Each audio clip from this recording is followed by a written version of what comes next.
नमस्कार। स्वागत है आप सबका हमारे YouTube चैनल हिंदी ज्ञान श्रृंखला में। जैसा कि आप लोग जान रहे हैं कि इस समय हम लोग नेट जेआरएफ सीटेट आदि पाठ्यक्रम पर आधारित जो भी सब्जेक्ट हिंदी का है, जो भी विषय है उस पर विस्तृत चर्चा कर रहे हैं। तो आदिकाल के बाद इस समय हम लोग भक्ति काल पर विशेष चर्चा कर रहे हैं। भक्ति काल के अंतर्गत इससे पहले की वीडियो में हम लोग जाने भक्ति शब्द की उत्पत्ति के बारे में, नवधा भक्ति के बारे में, नारदीय सूत्र, भक्ति आंदोलन, इसके साथ साथ प्रमुख उन सिद्धांतों पे भी चर्चा हुई जो आचार्यों ने दी है भक्ति के लिए। अब आज के इस वीडियो में भक्ति काल की और इसके साथ साथ उस पे आधारित प्रश्नों को भी हमने कल के वीडियो में रखा था आपके सामने। जो भी उस पर प्रश्न बनते थे आधारित, जो भी उस पर प्रश्न थे उसको कल के वीडियो में हमने रखा अभ्यास प्रश्न के तौर पे। उसका उत्तर भी साथ साथ में हम लोग बताएं, आप चाहें तो पिछले वीडियो में जाकर के उस पर अभ्यास कर सकते हैं। अब आज के वीडियो में हम लोग भक्तिकालीन साहित्य के वर्गीकरण के बारे में जानेंगे। आज से भक्तिकालीन साहित्य के वर्गीकरण की चर्चा करेंगे। इसमें जैसा कि आप जानते हैं कि रामचंद्र शुक्ल जी ने ही भक्तिकाल को विभक्त किया था। तो इनके माध्यम से देखते हैं आचार्य शुक्ल ने भक्तिकाल का वर्गीकरण दो धाराओं में किया। पहला है निर्गुण भक्ति धारा और दूसरा है सगुण भक्ति धारा। फिर दोबारा भी उन्होंने पुनः उसको वर्गीकृत किया। निर्गुण भक्ति धारा को भी दो भागों में विभक्त किया। उसमें हुआ संत काव्य परंपरा और सूफी काव्य परंपरा। इसके साथ ही उन्होंने सगुण काव्य धारा को भी दो भागों में विभक्त किया। पहला हुआ राम भक्ति धारा और दूसरा हुआ कृष्ण भक्ति धारा। इस प्रकार इस वर्गीकरण के माध्यम से हम जानते हैं आगे कि इनके जो है ये जो चार वर्गीकरण उन्होंने दिए, चार वर्ग में विभक्त किए। चार वर्ग का तात्पर्य हुआ संत काव्य, सूफी काव्य, राम काव्य और कृष्ण काव्य। इन चारों वर्गीकरण के चारों जो काव्य धारा है उसके जो प्रमुख प्रतिनिधि कवि हैं, आइए आज उनके बारे में चर्चा करते हैं। सबसे पहले इस विषय में जानते हैं। तो जो पहला है संत काव्य धारा, उसके आदि प्रवर्तक कबीर हैं। आदि आचार्य जो उनके हैं वो प्रमुख जो प्रतिनिधि कवि हैं, आदि आचार्य नहीं कह सकते, प्रतिनिधि कवि कह सकते हैं इनको। तो जो कबीर हैं ये संत काव्य धारा, जिसे ज्ञानाश्रय शाखा भी कहते हैं, उसके प्रतिनिधि कवि हैं। दूसरे हैं जायसी। जायसी की काव्य धारा जो है वो सूफी काव्य धारा है और इसको प्रेमाश्रय काव्य धारा भी कहते हैं। ये सूफी काव्य के प्रतिनिधि कवि हैं। तीसरे हैं तुलसीदास जी जो राम काव्य धारा के प्रतिनिधि कवि हैं। और चौथे हैं सूरदास जी जो कृष्ण काव्य धारा के प्रतिनिधि कवि हैं। अब यहाँ जानते हैं, सबसे पहले हम अगर संत शब्द के बारे में जाने तो संत का तात्पर्य क्या होता है? जो सत्य का आचरण करता हो और आत्मज्ञानी हो। जैसा कि इनका है कि संत काव्य धारा या ज्ञानाश्रय शाखा, तो यहाँ ज्ञान से ही इनको जोड़ा गया है। और संत है तो मतलब सत्य का जो प्रचार करते हैं, जो सत्य का आचरण करते हैं, उनको संत कवि कहा गया।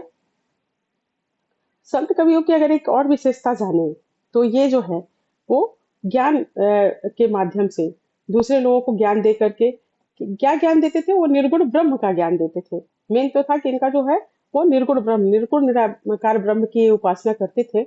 लेकिन अगर देखा जाए तो किसी भी चीज की जब हम निर्गुण कल्पना करते हैं, काल्पनिक तौर पे अगर हम आते हैं, तो निर्गुण का, शून्य का कोई आकार नहीं होता है। इसलिए निर्गुण की कल्पना नहीं की जा सकती है। जब हम कल्पना करते हैं तो कोई ना कोई एक छवि मानस में उत्पन्न होती ही है, मस्तिष्क में कोई ना कोई आकृति उभर करके आती ही है।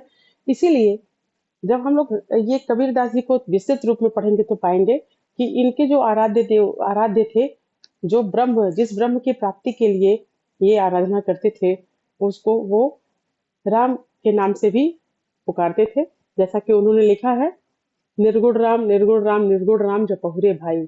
तो यहाँ ये जो राम है वो तुलसी के राम से बिल्कुल भिन्न है, क्योंकि ये निर्गुण निराकार ब्रह्म के लिए ये राम शब्द का प्रयोग किए हैं। जैसा कि आगे वो कहते हैं कि निर्गुण की सेवा करो, सगुण का धरो ध्यान, निर्गुण सगुण से परे कहाँ हमारो ज्ञान। मतलब वो निर्गुण ब्रह्म के साथ साथ सगुण ब्रह्म का भी समर्थन करते हैं।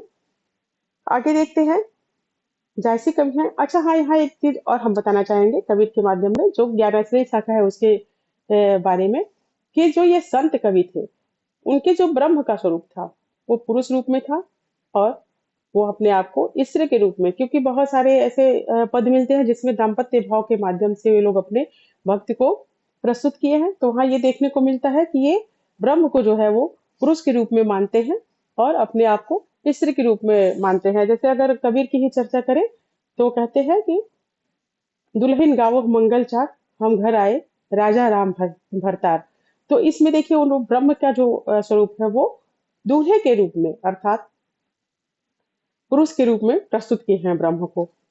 आगे चलते हैं। अगर जैसे कि सूफी काव्य धारा या प्रेमाश्रयी काव्य धारा की चर्चा करें तो ये जो सूफी संत थे, सूफी का तात्पर्य यहाँ देखा जाए तो पहले सूफी का अर्थ होता था कि ऊन का वस्त्र धारण किए हुए जो लोग रहते थे, उनको ऊनी वस्त्र पहने हुए लोगों को सूफी कहा जाता था। लेकिन जब ये आया साहित्य में, इनका वो आया चर्चा, तो ये एक ऐसे मुस्लिम रहस्यवादी भक्त के लिए इस शब्द का इस्तेमाल किया जाने लगा, जो मतलब क्या हुआ कि सूफी शब्द जो है वो एक पवित्रता और ज्ञान से जोड़ा जाने लगा। तो सूफी का तात्पर्य ये हुआ कि ईश्वर की प्राप्ति के लिए जो है वो पवित्र ज्ञान रखने वाले सूफी काव्य या सूफी संत कहलाए। अब देखते हैं सूफी संत में एक बात यहाँ मैं बताना चाहूंगी आपको। ये मुख्य रूप से मुस्लिम होते थे। सूफी संत जो होते थे वो आमतौर पर मुस्लिम होते थे, और ये लोग लौकिक प्रेम के माध्यम से अलौकिक ब्रह्म की प्राप्ति करना चाहते थे।